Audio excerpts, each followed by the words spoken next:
In the previous video, we discussed about the speech of Nelson Mandela, the first black president of South Africa. Now he is recalling the past there and comparing the present with the past. A few moments later, as he completed his speech, after that, we all lifted our eyes in awe as a spectacular array of South African jets. Then, all of a sudden, they noticed jet aeroplanes flying in the air and showing their respect and loyalty towards the new democratic system of South Africa. And then he was thinking that when the highest generals of South African Defence Force saluted him and pledged for their loyalty, he thought that many years before they would have arrested him. Many years before, he was considered as a person who was fighting against the government who was ruling that time. So he would have been arrested by them, but at that moment the scenario was entirely different, and because he was the president of the nation, so they were saluting him.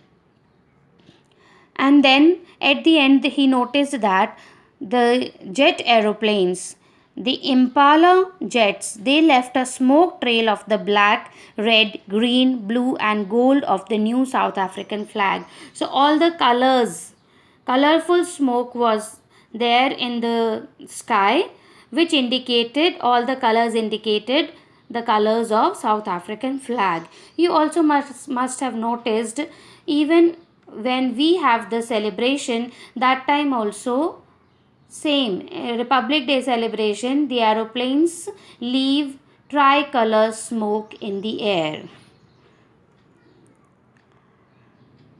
The day was symbolized for me by the playing of our two national anthems, and he says that two national anthems were played that day. One was the Vision of Whites, which they used to sing, and one was the old national anthem, which was sung by the Republic nation earlier. And though the people hardly knew the lyrics of their old anthem, but he was very much sure that soon they will by heart the lyrics.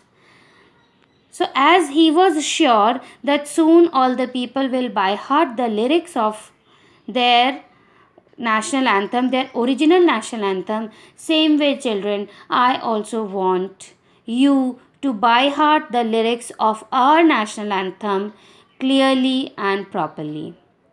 Many of you sing it wrong. So, today itself, open your diaries, go through the national anthem, focus on each word, and compare with your singing, that are you singing all the words correctly or not. If not, then correct yourself. When the school reopens, I don't want any of you to make any mistake while singing national anthem. Be proud citizens of our country and sing the national anthem proudly without any mistake.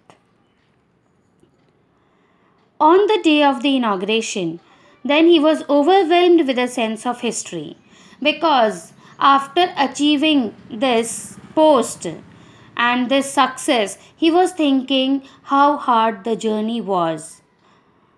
And then he was recalling the past. In the first decade of the 20th century, what happened, that white skinned peoples of South Africa erected a system of racial domination against the dark skinned people of their own land. So, people belonging to the same nation started discriminating other people of the same nation. So, he says that this was one of the harshest, most inhumane societies the world has ever known. How can we discriminate people just on the basis of their skin color? We see that in one family also many people have different skin tones. So, should we start discriminating our own family members on the basis of the skin color? We should always give importance to the behavior of the person, not of their outer looks. Outer looks are not more important, rather, the behavior and moral values make a good human being. So, this was happening in the first decade of the 20th century, and in the last decade of the 20th century, in all after almost 80 years, what changes he noticed? And my own decade as a man, that means he was in his 80s that time. That system had been overturned forever and replaced by one that recognized the rights and freedoms of all peoples regardless of the color of their skin. So he says that there was a much difference in the beginning of the century and towards the end of the century, and at the end of the century there was freedom for everyone. Then he felt that day that he was simply the sum of all those African patriots who had gone before him. That means those who had sacrificed their lives fighting against this apartheid system. He feels that he was the sum of all those people. Then he mentions the names of those great people who were great warriors of his nation. And he says that they were men of such extraordinary courage, wisdom, and generosity that their like may never be known again. So, such great people, it is very difficult to have such people on earth again. And he also mentions that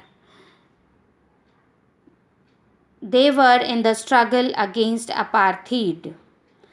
So, after everyone's struggle for so many years, ultimately they got freedom. So, see, the story of South Africa is very much similar to our own nation. Even in our country, the Britishers ruled our nation for so long, and that was also on the basis of same skin color. And under the leadership of Mahatma Gandhi, we got freedom in the year 1947, but South Africa got freedom much later than us in the year 1994. Then, after recalling his great warriors, then he mentioned that his country, that is South Africa, is rich in the minerals and gems that lie beneath its soil.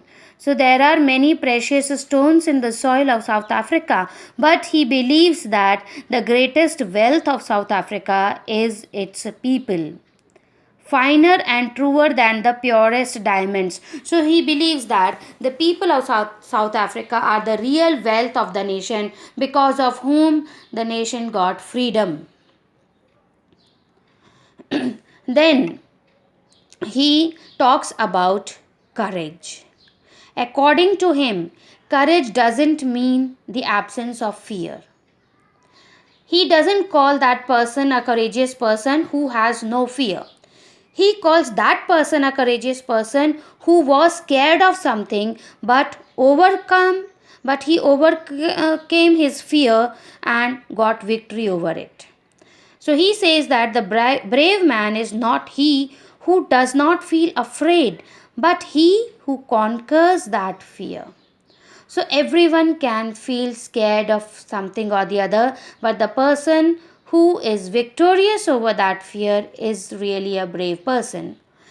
We also feel fear of several things. We have fear even of our exams. But when we work hard, we are victorious by getting good result in our exams. So he says that all the people should learn to hate, because if they know what is hatred, they can easily learn the meaning of love. When we know what is wrong, then we are very much sure that this is the thing we do not want to do in our lives. So, automatically, we will be diverted towards the right things. So, this is what Nelson Mandela meant by giving the example of hatred and love. Then he says that man's goodness is a flame that can be hidden but never extinguished. So every human being is good by nature. It that goodness may be hidden for a certain period of time, but it cannot be extinguished. It will always be visible some or the other time in one's life. So he also remembers that when he was in prison, that time one of the comrades and he himself, when they were tortured a lot, in one of the guards, he felt a glimmer of humanity. Perhaps just for a second, but he could make out that the guard is feeling bad when they were tortured in the prison, and that much was sufficient for him to have faith in humanity.